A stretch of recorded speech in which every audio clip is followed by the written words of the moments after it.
What's going on, guys? Welcome back to the channel. So I don't know if you guys have saw this. I know it's been a lot of places right now and it's being talked about, but the UN just put up this statue in New York outside of the UN headquarters with the slogan, "A Guardian for International Peace and Security."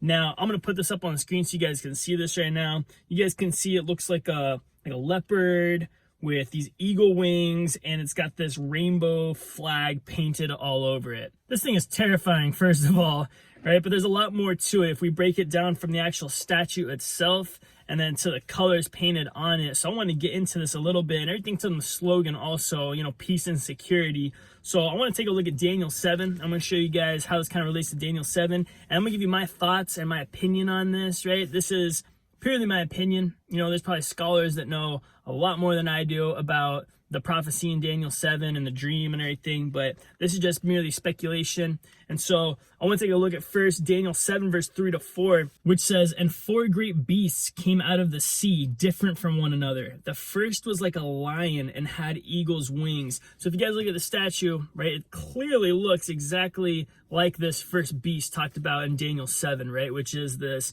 lion figure with eagle's wings. Now, there's 4 beasts in total. The first 3 beasts represent kingdoms, and then the 4th beast represents the Antichrist, right? And it's 10 kingdoms that are going to come after these 3 other kingdoms that are going to give power to the Antichrist. Now let's look at Daniel 7 verse 17, which says, "These 4 great beasts are 4 kings who shall arise out of the earth."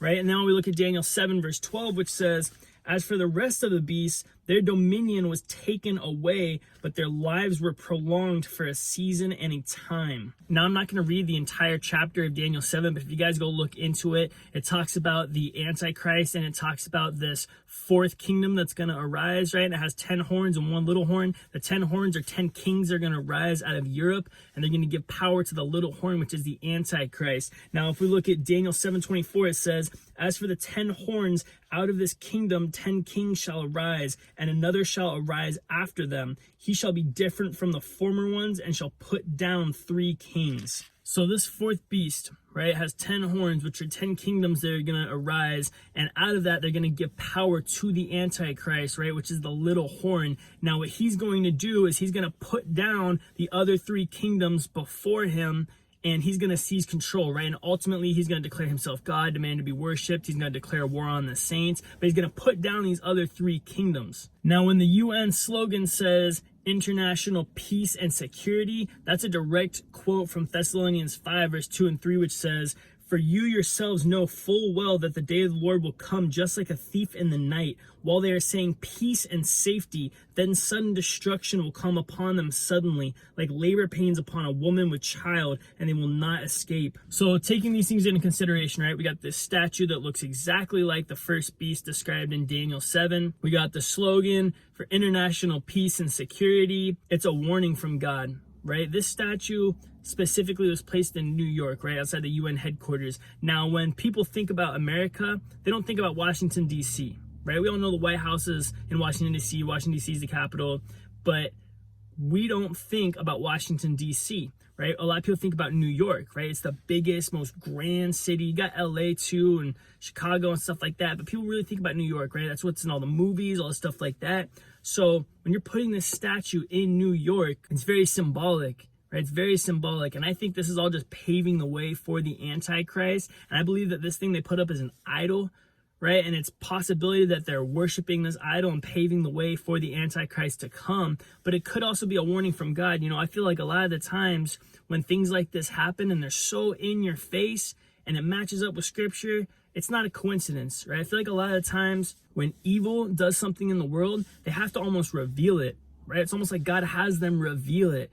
God says that in Proverbs that he moves the hearts of kings like water, right? He directs their paths like water. So God will intervene with free will sometimes, right? He intervened with Pharaoh's free will in Egypt, right? When Moses was trying to free the people, it said God hardened Pharaoh's heart so he would not release the people, right? And in Proverbs, it says that God moves their heart like water and directs them where he wants them to go. So I believe it's very possible that God could be warning us, that when people are saying peace and security, then sudden destruction will come upon them. And so maybe the United States has sudden destruction coming upon it, right? And this is kind of a warning to God's people, like, hey, this is what I'm about to do, you know?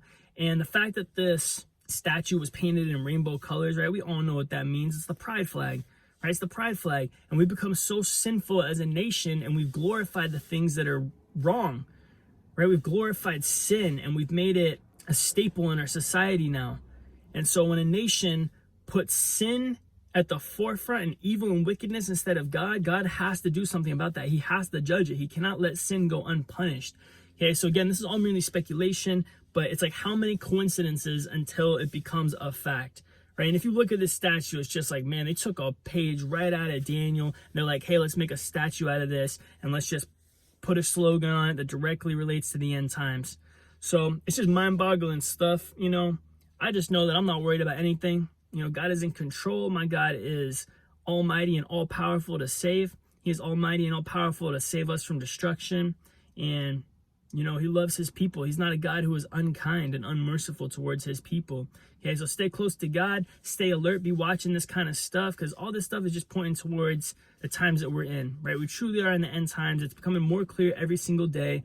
You know, keep your heart ready. Long for the rapture, you know, but live your life. Occupy the time. You know, occupy the time wisely, draw close to God. And right now I'm speaking to you, but I'm speaking to me too, because I really need to draw close to God right now. I need it now more than ever. Okay, so I love you guys. I'm praying for you. Please pray for me, and we'll see you guys next time.